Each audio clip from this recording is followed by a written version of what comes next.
அன்பு அனைத்தையும் பொறுத்து கொள்ளும், அனைத்தையும் நம்பும், அனைத்தையும் எதிர்நோக்கியிருக்கும், அனைத்திலும் மன உறுதியாய் இருக்கும். 1 கொரிந்தியர் 13ஆம் அதிகாரம் 7வது வசனம். இந்த அன்பு என்பது ரொம்ப ரொம்ப அதிகமாய் நம்ம தமிழகத்துல பேசுவோம். அது குறிப்பா கிறிஸ்துவ வட்டாரங்கள்ல அன்பை குறித்து எப்பவுமே நம்ம அதை நம்முடைய எல்லா நிலைகளிலும் அந்த வார்த்தையை நம்ம உச்சரிப்போம். அந்த அன்பு செய்வதற்கு நம்ம பல நிலைகளில நம்ம முயற்சித்து வருகிறோங்க. ஆனா இந்த அன்பு என்பது எப்போதுமே மாறாது. இந்த அன்பு எல்லாத்தையும் நம்பும் இல்லையா, சகலத்தையும் சகிக்கும், பொறுமை எல்லாம் இருக்குது சொல்றோம். ஆனா ஒருத்தர்கிட்ட அன்பு அதிகமா இருக்கும்போது அந்த அன்பை நம்ம எப்படி வெளிப்படுத்த தெரியாமல் சில நேரங்களில் சிலர் இருப்பாங்க இல்லையா. இப்படிதான் ஒரு தம்பதியர் என்ன பண்ணா, அவருக்கு 70 வயது ஆகுது. அந்த அம்மாவுக்கு 65 வயது அவருடைய மனைவிக்காக. மனைவி ரொம்ப சுகவீனமா என்ன பண்றாங்க, அவங்க ஐசியூல இருக்கிறாங்க, கோமா ஸ்டேஜ்ல இருக்கிறாங்க. அந்த அவங்களுக்கு திடீரென்று ஒரு ஒரு ஸ்ட்ரோக் அதுக்கப்புறம் அவங்க கோமாக்கு போயிட்டாங்க. அவங்கள அதுக்கான முயற்சியில ஈடுபடுறாங்க. அப்ப அவங்களுடைய கணவர் வயதானவர், 70 வயதானவர், அவர் மட்டும் என்ன பண்றாருன்னா அவங்க பக்கத்திலேயே இருந்து அவங்கள பாத்துக்கிறார். ஒரு நாள் வீட்டுல இருந்து உணவு தயாரிச்சுட்டு கொண்டு வர்றாரு. அவங்க மனைவியோட பக்கத்திலேயே உட்கார்ந்து அவர் சாப்பிடுற வழக்கம். உணவு தயாரிச்சுட்டு எடுத்து ரொம்ப வேகமா வரும்போது ஹாஸ்பிட்டல் வாசல்ல வந்தோடனே அவருக்கு காலில் அடிப்படுது.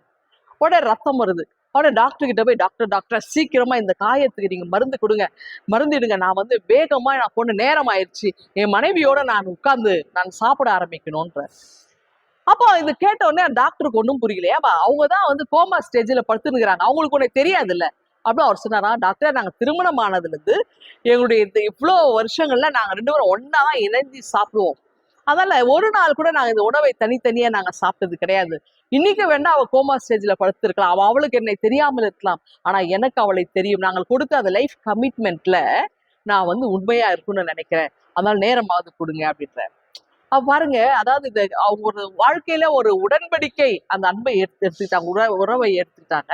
அது அவருங்க சிக்கா இருந்தாலும் அதை அவங்க வாழ்க்கையிலே அதை பயன்படுத்துவதற்கு அவர் தன்னாலான முயற்சிகளை செய்யறார். அவங்களுக்கு வேணா எனக்கு தெரியாது, பட் எனக்கு அவங்களுக்கு தெரியும். இப்படிதாங்க கடவுளுக்கு, இயேசுவுக்கு நாம் யார் என்று தெரியும்.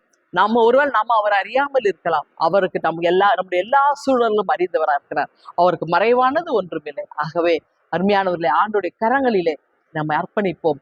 அவர் எல்லாம் அறிந்தவர், அவருக்கு எல்லாம் தெரியும். அவரோடு நாம் இணைந்த வாழ்வை, அவரோடு நம்ம ஏற்படுத்த அந்த உடன்படிக்கை உறவை நம்ம கடைசி வரையில் நாம் கடைபிடிக்கணும். என்ன உறவு? நீங்கள் என் பிள்ளைகளா இருக்கிறீங்க, நான் உங்கள் கடவுளாய் இருக்கிறேன் அப்படின்னு சொன்னார் இல்லையா. அப்ப ஆண்டவருடைய பிள்ளைகள் என்கிற உரிமை பேரை நம்ம கொடுத்திருக்கிறார். ஆகவே அப்பா பிதாவே என்று நாம் அவரை அழைக்கின்ற அந்த புத்தரே சுவியாவர் ஆவியை நாம் கொடுத்திருப்பதனால ஆண்டவரை நாம் துதிப்போம். இந்த சிந்தனையோடு இந்த நாளை துவங்க ஆண்டவர்களை ஆசீர்வதிப்பாராக. ஆமென்.